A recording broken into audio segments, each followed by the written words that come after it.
Hey there, welcome to another ramble. In this case, this will be an AI ramble. I had planned on doing a different video. I got sidetracked with AI. I was wondering if it was possible for me to play with AI tools locally. I had been watching YouTube videos where people test AI tools and models, usually on a high-end computer. I didn't want to go and spend a lot of money just to see what's going on with these tools. So I decided, well, maybe I can get something to work on my old Windows 11 desktop.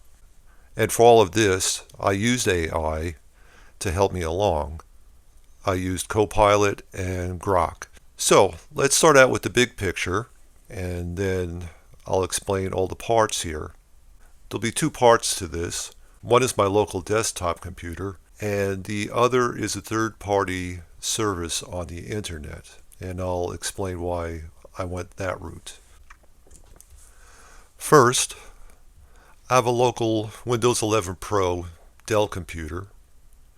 You can see the specs here, and at the moment, this is all the free memory it has while it's running. Not very much. When you buy a high-end AI computer, you'll load it up with as much memory as you can, have lots of disk space, and have extra GPUs to take advantage of their processing power, because when the software uses the models, there's a lot of calculations going on. So first, what did I find? I found that you can get a free app called LM Studio. Now what this does is serve up free models. This all runs on your computer, so you can have interactive chats with it. Since I don't have much memory on my computer, I have to test with small models. But what's basically going on, just like you would with online chat services, you would type your question, it'll interact with the local model that you downloaded, and then it'll show you the answer. After getting that to work, I thought a bit bigger, like if I have MySQL tables, would I be able to ask questions about that? Well, it turns out something like LM Studio can't reference any files or databases on your computer. Everything that's going on is just between the chat and the model. It doesn't know anything about the rest of your computer. But I thought I'd try something anyway, so I installed MySQL Workbench, and along with that it provides a fictional movie dataset. So the results you'll see is completely made up. After installing that, I did some more research, and I found another free software app. This one is more of a front end that can connect to other services. So how this works is it provides agents. Agents can communicate with local and remote services. It can also communicate with models being run by other services. So the first thing I did was connect the agent to LM Studio so it could communicate with the model that lives in LM Studio. And with that, it would do basic plain chatting to LM Studio, hit the model, and then LM Studio would return the results. My next step was to try to connect the agent to the local database. My intent was to keep everything local, so if I asked the agent a question, it would send the question over to LM Studio. It would use the model to understand what the question is, and then use a query to get the data from the table. It would then send the results back to LM Studio, so the model can return it in a manner as if it was talking to you, instead of just a plain table dump. Well, when I set this up and tried to run it on my local computer, there really wasn't enough RAM for the agent to be able to do its thing. It didn't query the database at all. So using AI again, I went looking for another solution, and I found one online with OpenRouter. OpenRouter provides hundreds, if not thousands, of models. It also has a free plan, and it provides free models. How it initially works is you can get an AI from OpenRouter for free, and you can make queries against this model up to 10 times in a day. However, if you pay just $10, that limit bumps up to 1,000 queries a day. So in other words, for $10, every day you can make up to 1,000 queries against free models. So in Anything LLM, I set up the connection between it and OpenRouter. When I gave it a database type query, it went to OpenRouter, used the model to understand what was being requested, sent back that information so it could query the local tables, sent the results back to the model to format it in a narrative as if someone was talking to you, and then that result comes back and it's displayed by anything LLM. So in the end, the way I have it working right now, I could do plain chats to LM Studio, and if I want to do queries against the database, I close LM Studio so there's more free memory, and then I connect it to OpenRouter for everything else. I should also note that the model that I happen to be using can also answer general questions. It doesn't have to be just database stuff. When you want to make a query against a local table, you use a prefix @agent. That tells anything LLM there's going to be some back and forth, and it'll end up querying the tables. Now, my intent with these videos is to dive deeper into each of these elements. I also want to explain all of the elements involved. I started pasting that information here, but I'm not going to get into that yet until I understand it more. So at the moment, let's go over to the Windows desktop and demo some of these things. Will be an example of anything LLM communicating with the model that's being served by LM Studio.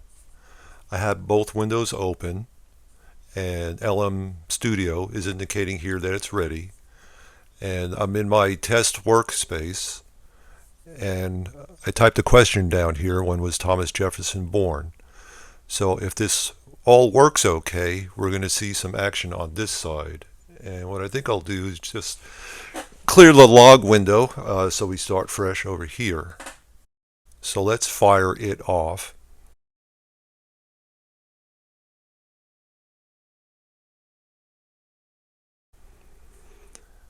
And you can see it's generating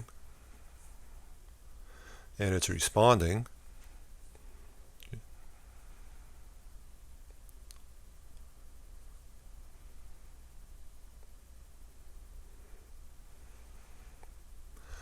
And it's going into some detail. With some of these models, it's pretty much up to the model whether or not it wants to reply quickly or reply with a lengthier narrative. Closed LM Studio to free up memory for anything LLM.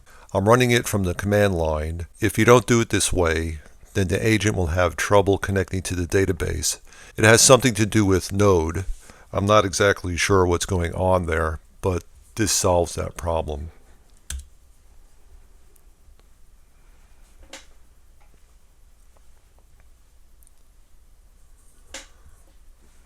You can see the startup information. Also, if you run it in the command window, you can see what it's doing. So now I'm going to select my workspace, and I'll open a new thread.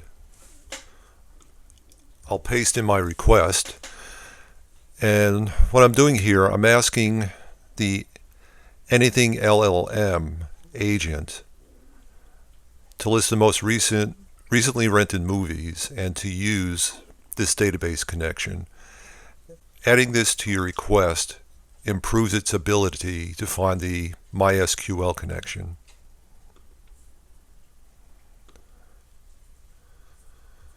So here I'll open up the window so you can see a bit about what it's doing, and also in the terminal, the command window, you can see what it's doing.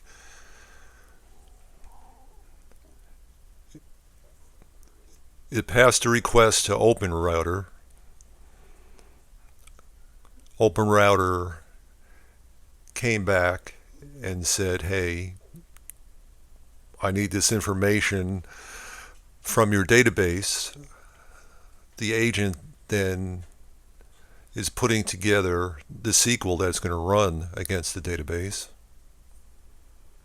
It's going to pass the results of that back to the model, and then the model will return it, the results, as a chat response.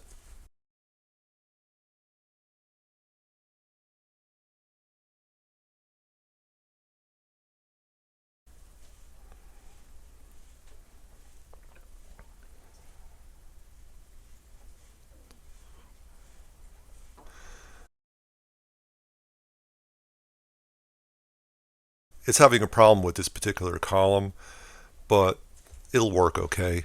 I've tried this before.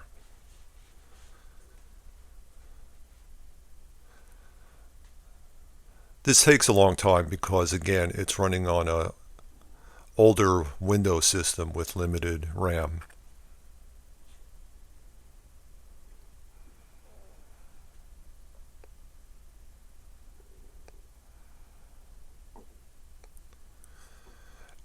And here's the results.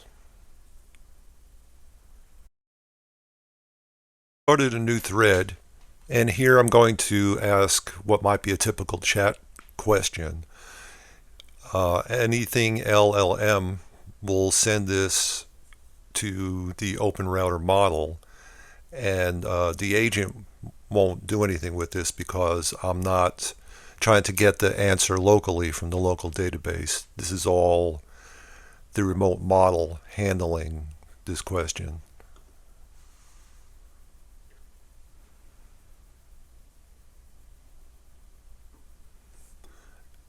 And there we go.